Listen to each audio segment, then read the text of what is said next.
Welcome to another episode of Hiss and Tell. Today I am joined by veterinary psychiatrist Sagi Dennenberg for a conversation about feline behavior, psychoactive medications, stress, aggression, and the myths that still shape the way that we all think about cats. We're going to talk about behavioral diagnoses, why behavior and physical health are so deeply connected, and how medication can help cats. If you've ever been confused or hesitant about behavioral meds for cats, or wondered what's really going on beneath behaviors like aggression or overgrooming or even house soiling, this episode is for you.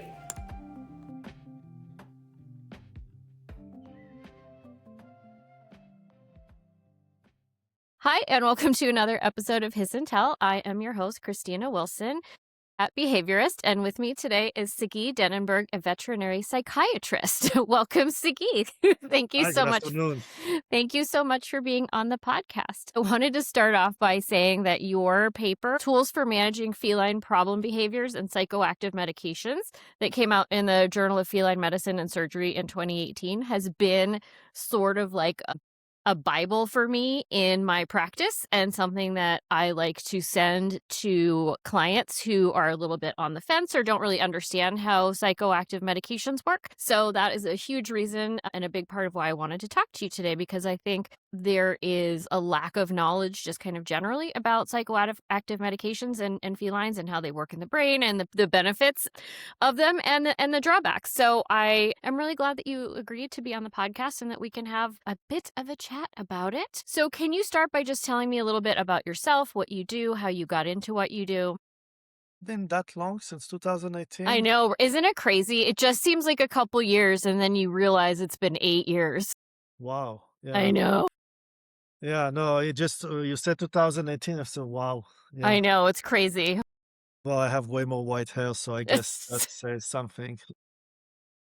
Right. So I'm a veterinarian. I studied veterinary medicine in Slovakia, Mm-hmm. but originally I'm from Israel. I studied in Slovakia. Then I moved to Canada where I pursued my residency in veterinary behavioral medicine. I became board certified by the American College of Veterinary Behavior, the European College of Animal Welfare and Veterinary Behavior, and I'm also a member of the Australian and New Zealand College of Veterinary Scientists in the Animal Behavior chapter. Mm-hmm. I've been working in Canada since then, doing my clinical practice. Then I moved to the UK, where I lived for 3 years, working there, teaching at the University of Bristol and doing clinical cases. And after 3 years, I moved back to Canada. Since then, I'm here in Toronto. I've been doing clinical practice, but alongside that, I've been teaching and working at the University of Bristol. I've been traveling back and Wow. forth on a monthly basis to do cases there and to mentor residents. And then my resident took over the caseload there. I have other residents that I mentored both and elsewhere in Canada and here, and I have residents in Australia. And I'm also teaching at the University of St. Matthews in Grand Cayman. And that I'm involved in research for my residents. I'm involved in writing. I have my own book, the textbook of small animal psychiatry. And mostly I see clinical cases of dogs and cats. All right. Thank you. That's so interesting, and that's so much travel.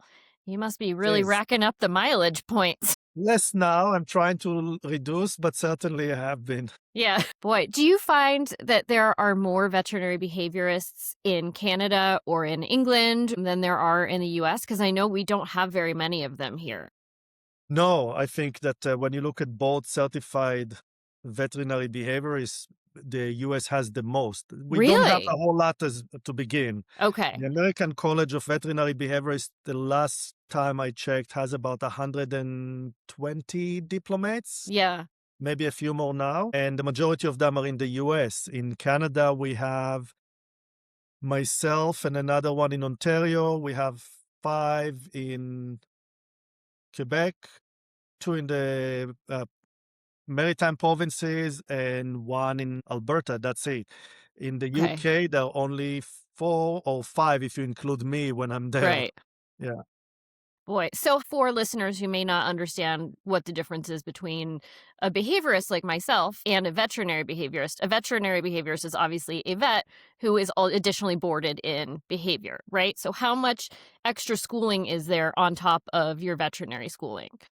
Well, when it comes to animal behavior and the professional that play a role there, there are actually three tiers, if you'd like, Right. or possibly four. There are trainers who Mhm. primarily engage with basic obedience, setting up daily routines, and things like that. Then there are animal behaviorists that usually pursue more knowledge, more information, more continuing education, Right. and they focus more on behavior modification and counter conditioning. And then there are veterinary behaviorists who do Mhm. that, but they're also veterinarians first. Right.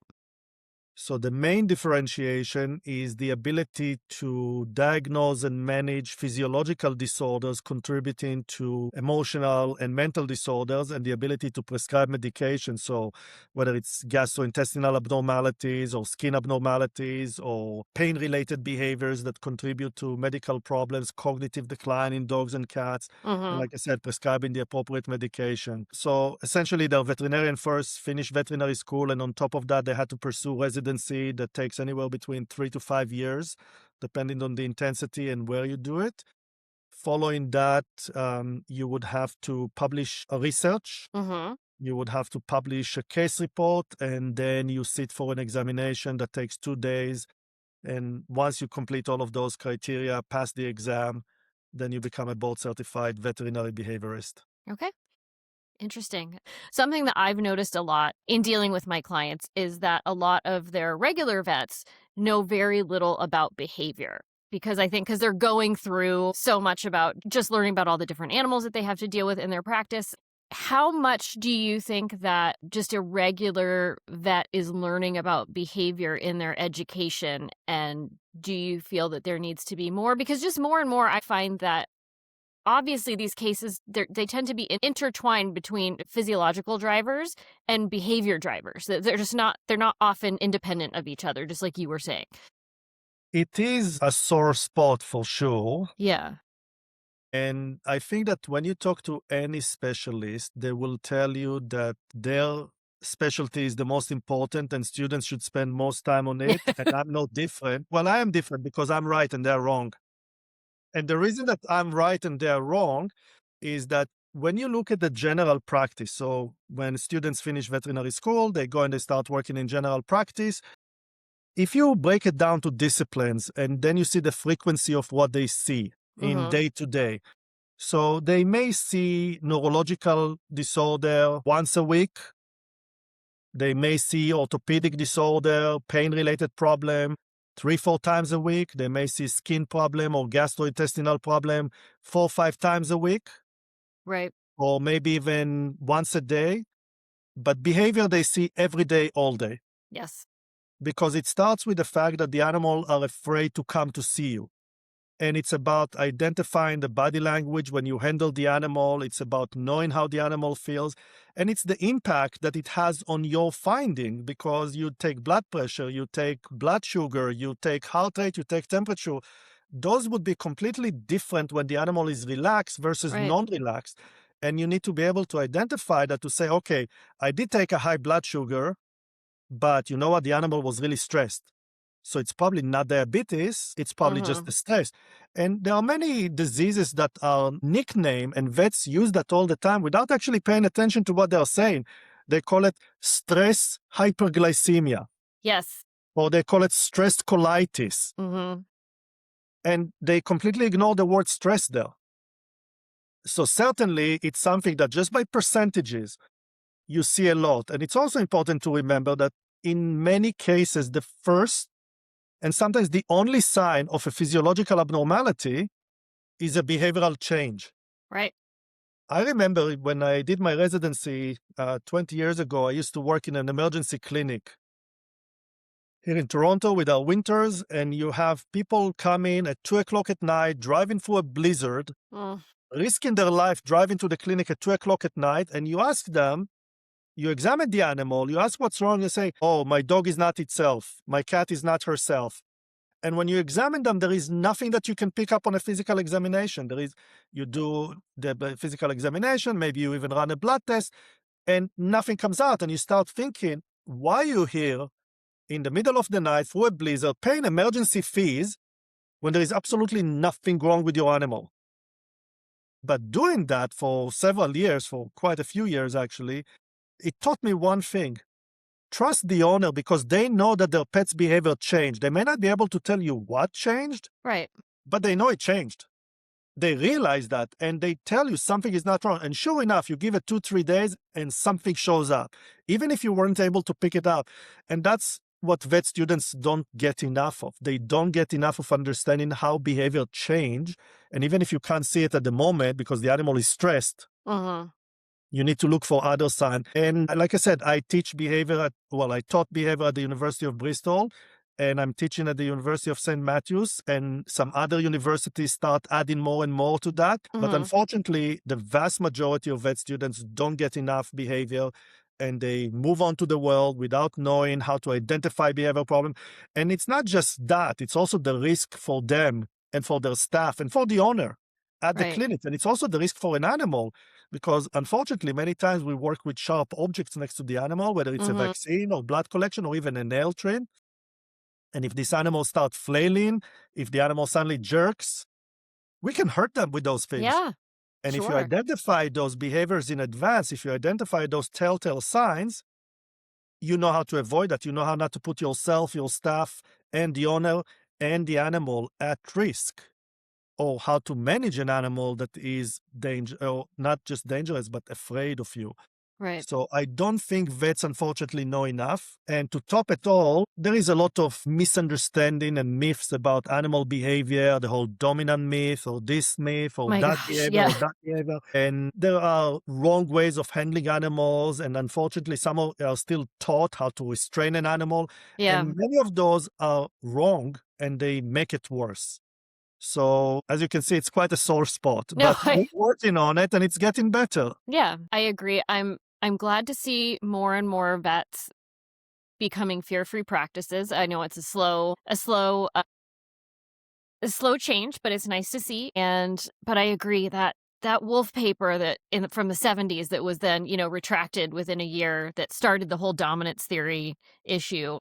Well, that actually started earlier, and there is a great video clip on YouTube. Mhm. This video clip is about nearly 20 years old. It's made by David Mesh. Mhm. David Mesh, Mech. David Mesh was one of the pioneers of wolf behavior research, Right. and he started in the late 50s, early 60s. He studied them. He's a Canadian. He started studying them here in Canada, and he also studied them in reservation in other places around the continent. And there is a video that he looks like Santa Claus, sits in front of his fireplace in that video, and he talks to the camera. He sits on this armchair. Very nice video clip. But the video clip starts like that. I'm the one to be blamed for the wrong use of the term alpha. Oh, no. David Mesh coined the term alpha, and he came with the dominance theory in wolves. Mm. But that was in the 60s where the technology was not as well as today and the Yeah. finances were not as good as today. So they studied wolf in zoos and in captivity. Yes. Whereas today, when you study them in their natural habitat, you see that it's completely flawed, the whole dominance theory. Mm. And not to mention that dogs are not wolves. Dogs they were domesticated for 50,000 years, cats for about 6,000 years. They're completely different by domestication than 100%. their wild counterparts. So those, even if that was applying truly, which is not, to the wild canine, it certainly does not apply for the domestic canine or the domestic feline. Right. Yeah. Unfortunately, people still stuck 6,000 years ago. I know. I think also the problem is that when something gets fixed and put out there kind of into general knowledge, especially online, it's so hard to get rid of it. I see in my client histories so many things in the histories talk about following these really incorrect and outdated and old protocols that are just 180 degrees the wrong way for doing things for their cats, for introductions and for working on aggression. And it's just because if you Google, how do I get my cats to get along? Or how do I do Yeah. this? You get all of these really old, outdated things. It's so hard to get new information to saturate the market, as it were. And then Well, and on top of that, you still have people who still believe in it. So you I said know, old and outdated. I would argue that it's not old, it's just outdated. Many people I still know. use it. I'm trying to be nice, trying to be nice and not get too much into. This is one of the topics that I can get really heated about and get mad at people who are still out there putting not updated, people who are Oh, not it's doing that, and they continuing do it for education. spite.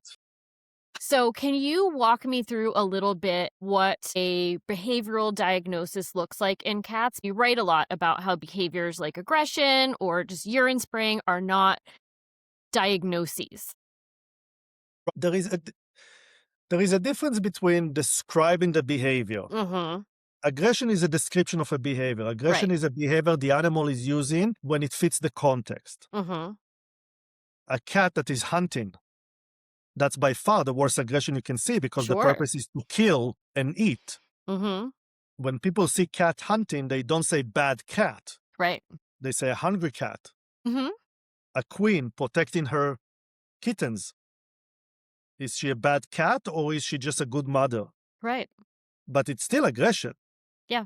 Aggression is a tool. So to describe a cat as being aggressive doesn't give you the information that you need in order to treat the problem. It just labels the cat as this is the behavior the cat is doing, but it gives us very little data to work with.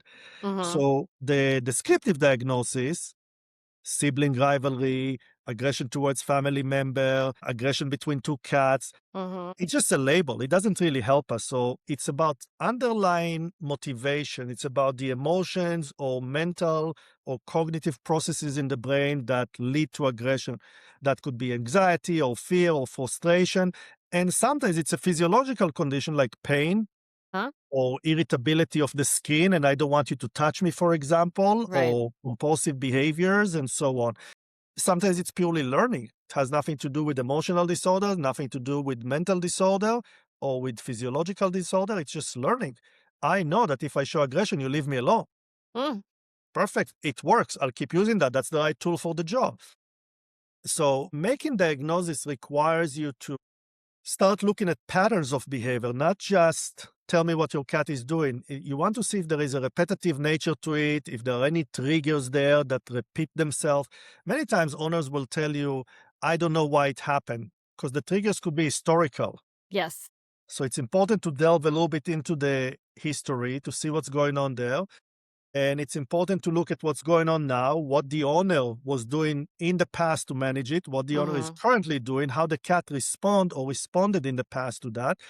And of course, on top of that, there is a need to do a full physical examination. Right. And there is a need to have more observation done at home because when I do a physical examination, first, many of my patients are not amenable for physical examination Yeah. because they're afraid and they're aggressive, so skews the result. Second, if I touch an animal and say I'm trying to bend the knee or bend the hip to see if there is any pain or press on the back or Mhm. anything like that, and the animal reacts, whether it's yelping, crying, hissing, running away, trying to scratch me, how do I know if this cat is in pain or afraid? Right. They don't tell you. So a lot of that is also telling an owner, you need to follow at home. Now, it's not that we just leave them to follow like that. We give them pointers. I want you to look at how your cat jumps on and off. I want Mhm. you to see how your cat goes up and down the stairs. Any difficulties moving, any hesitation, using 4 feet independently. Now, when I say observe, usually we say get videos Yep. because then Yep. you can slow it down, you can watch different body parts, you can watch it several times. And you see that because some of those behaviors are so fast and they're so short. For example, a cat that jumps off the counter onto the floor, supposed to land with both feet, front feet equally, and bend the elbow no more than about 60 degrees. Mhm. But sometimes you see the cat landing with one foot first and the other. So say maybe just landing left first and then Mm. right. And I'm talking about a split second difference, left, right, left, right. You don't see that live, but when you see Right. that in a video, you can see that the left one always leads. So that right one might be more sensitive. That's why the cat is using more the left. Or if the angle of bending the knee, the elbows is more than 60 degrees, which you don't see in real life, you have to slow it down, you have to measure. Right. That tells you that there is weakness, so the cat has to lean more to the point where they almost hit their chin, landing on the surface. Mhm. So there are subtle things like that. So when we suspect that, we say, okay, you need to go home, you need to get videos because me touching your cat at the clinic, they're afraid, they may respond to that, not to pain. And plus, we don't see full range of behavior. Sometimes I have cats that go out of the carrier and hide under the sofa the entire Right. time. Yeah. At home, when we don't touch them, you remove the fear element. And if you still see deficits, it's probably pain. Or if an owner says, look, my cat scratches a lot, and they think it's psychogenic alopecia, which we know that about 76% of those are not, Hmm. a physiological condition. A colleague Right. of mine here in Toronto, Steve Weisglass, did a study about it back in 2006, where he found that most cats that referred to behavior with excessive grooming were actually underdiagnosed skin disorder, even though the vet was convinced that it was psychogenic. The vet said, I did everything. It's not physiological, it's psychogenic. Hmm. And he still found out that 76% of them were purely medical. So we tell owner, you need to go home. You need to keep a diary. When is your Yeah. cat scratching? How often? Will it stop when you tell them? And so on. And then we get patterns, and then we can start ruling out. Of course, sometimes you have to do your physical exam, whether it's a skin scraping and trichogram, when you look at the hair under the microscope to see Yeah. if the hair is broken, meaning the cat pulled it, or the hair just fell as a whole Hmm. piece and then it's not leaking. You may need to do x-rays or blood tests, and of course urine tests if there is any house soiling. So we have to do all of that. But once we collect all of that information, the physical exam, any laboratory testing that may be required, and maybe more information later from home, now we can complete the picture. Now we can have a diagnosis. Not always we reach a diagnosis, because sometimes there could be several things intertwined, which makes it more complicated. Having skin disorder doesn't rule the fact that the cat may do that also because of stress. So we have to look into all of that. And sometimes it's presumptive diagnosis, where you treat that presumptively and you see if your treatment is working, at least you are in the right direction. Yeah.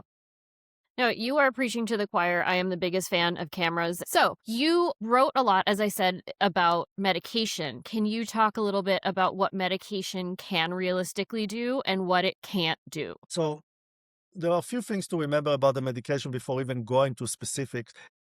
Medications don't change behaviors. Right. Education will not solve the problem. Education will not make the cat happier or teach them what to do or say, don't do this. Yeah. This is all the owner through training and behavior modification and environmental management and routine changes. Hmm. The way I look at medication is it's a concierge. It opens the door for you to go through and do the job that you need to do. It's not instead of anything. That's very important to remember. Now, what medications actually do, most medications that we use, they balance neurotransmitters, different neurotransmitters, Hmm. serotonin, adrenaline, dopamine, gamma aminobutyric acid, and so on. And that's the important point.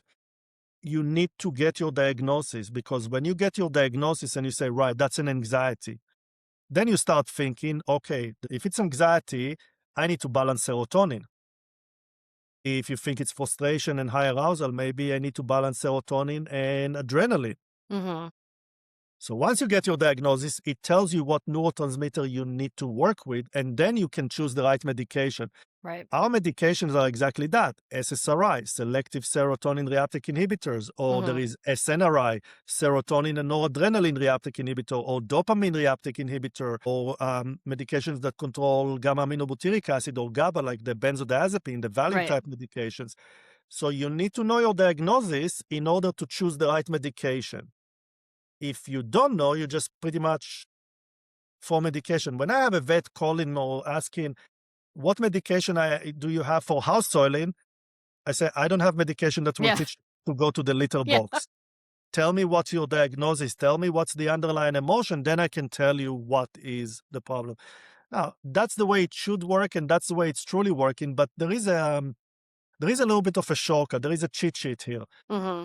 Given that we are dealing with emotional and mental disorders, the single most important neurotransmitter that plays a role in almost all of them is serotonin. So choosing an SSRI, selective serotonin reuptake inhibitor, is usually a good starting choice, even if you're not sure exactly what's going on. So that's call it a small perk that we have. Sure. But ultimately, you need to know what are your diagnoses, and then you tailor your medication to that. Right. The other thing is to realize that there is a long trial and error here. When I Yeah. start medication, especially the SSRIs or the tricyclic antidepressant, I tell owners that you need to commit for at least 2 years. Now, many owners balk a bit and they say, why 2 years? And I said, look, I'll tell you why I came up with this number, why I made up this number. There is no science behind it as such. There is just experience. It takes the medication at least a month to start working when we talk about Mhm. SSRIs or tricyclic antidepressant TCAs. And after a month, when it starts working, the cat is not coming to you and say, "Hey, look, I feel better." Right. So I tell an owner, once it starts working a month down the road, now you have to start looking for changes. So take another month to look for those changes. So that's already 2 months. And if we're at the end of that period, 2 months, and the cat is doing better in the areas that we expect it to do, and I'll get back to that point in a minute, then great, I have the right medication and the right dose. But if the cat is not doing well, then I have to make a change. Now, I Right. often start with a low dose, so I may have to increase the dose. Sometimes you have to change the medication, sometimes you add a second medication. But each time that you do that, well, it's another 2 months. So the trial and error is minimum 2 months, but Mhm. it could easily be 6 months, 8 months. And then there is all the work that we need to do on the behavioral side of things, behavior modification, environmental changes, training, depending on what the problem is. Right. Before you know it, you might be a year into it. And then the owner comes back and says, "Oh, my cat is doing really well and I want to try without medication." And that's the first time I tell them, wait 6 months. I want to make sure it's not a one off. I want to make sure it's consistent. Mhm. And if you come back 6 months later and the cat is still doing well, great. Now let's taper the medication Mhm. slowly and gradually and see what happens. And if your cat regresses, well, your cat still needs it. If your cat does not regress, your cat does not need it. Where would that be for the individual cat? No one knows. Some cats need it for 2 years, some for 5, some for life. Bottom line is that whereas all medication has potential side effect, and the key word there is potential, Mhm. it's also important to remember that the behavior has potential side effects that are usually more dangerous, because if it's a cat that attacks the owner, Right. or if it's a point where you say, "My cat is peeing all over the house and I can't keep this cat anymore," unfortunately, in most cases, the outcome to that is euthanasia, Mhm. because those cats are not really rehomable. Right. Not many people will voluntarily take a Yeah. cat that they know will pee around the house. Yeah. And in most cases, the problem, not always, but in most cases, the problem is not the environment or the owner, it's the cat. Mhm. So those cats are not rehomable. So it's important to remember that behavior has side effects too. It's one of the most common reasons for euthanasia in cats, behavior problems. So if the medication takes it off the table, I don't care if the animal is on it for life, even if it might shorten their lifespan, which typically it doesn't. But even if it might, it's still about life quality. So that's important to remember. When you use anything, there is a risk in that. What is the risk of using medications?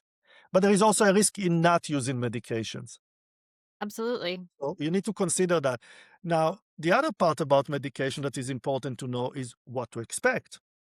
Unfortunately, many times you see people putting their animals on medication without knowing actually what the medication is supposed to do. Mhm. Cat is aggressive, here is fluoxetine. Yeah. And then the concept is maybe the cat won't be aggressive anymore. And it's not going to change that. So it's important to remember that medications only balance biological behaviors, not learned behaviors, just biological behaviors. So it can help the cat sleep better and longer, because many of those cats are sleep deprived Right. because they are too irritable, too restless, too anxious. So the medication can balance that and help them sleep more because they're calmer, Mhm. not because they're drowsy, because they're calmer. Sometimes the medication can help them eat better. Many times owners see their pets wolfing down the food. There is a concept that I put the food down, the animal should eat it really fast. That's a hearty appetite, missing Yeah. the fact that that's binging. Yes. Good appetite is when the cat is nibbling 8 to 10 meals a day here and there, not Mhm. immediately eating all. Conversely, there are cats that will not eat if the owner is not around, missing the fact that this cat has intermittent anorexia. Yeah. It's not comfortable to eat when you're not around, and it's waiting for you to be there, so I'm more calm and now I can eat. Well, medication can balance that. It's about a cat that may react, but to a lower degree. Just as an example, cats that are irritable when the owner pets them, and within 30 seconds of petting, the cat will attack the owner. Well, if the medication works well, it might buy the owner 5 minutes to pet before the cat attacks you. Right. The cat still doesn't like it. That's a cognitive awareness. I don't like when you do that, but I'm just more tolerant. Mhm. So medications normalize biological behaviors. They help the animal to relax.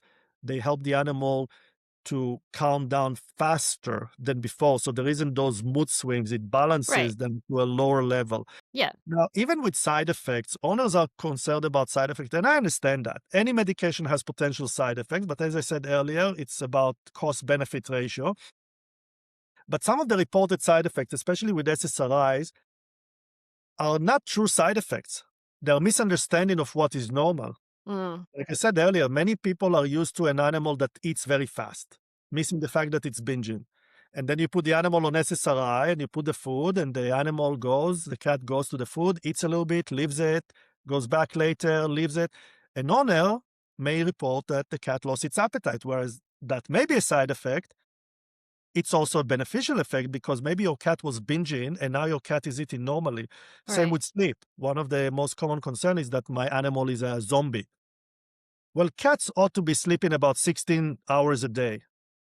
And many cats, unfortunately, only get to sleep, say, 8, 9, 10 hours a day because the rest of the day they're too busy, irritable, restless, following the owner, things like that. And if an owner thought that that was normal, and now you put the animal on the medication and the cat starts sleeping 16 hours a day, you might say, oh, my animal is drowsy, lethargic, zombie, any word you want to Right. use, missing the fact that no, what you had before was hyperactive. Now you have good Yeah. sleep. Or hypervigilant, which Right. is like another stress sign. Yeah. Exactly. So it's really important to educate owners. This is what you need to look for. This is what normal looks like. So then you know if the medication is working well. It is not going to change the behavior. You, the owner, will change the behavior, Right. not the medication. The medication is a tool. It's a tool no different than a harness or a leash or a muzzle for a dog. It's just a Mhm. tool to help you work with the animal. That's all there is to it.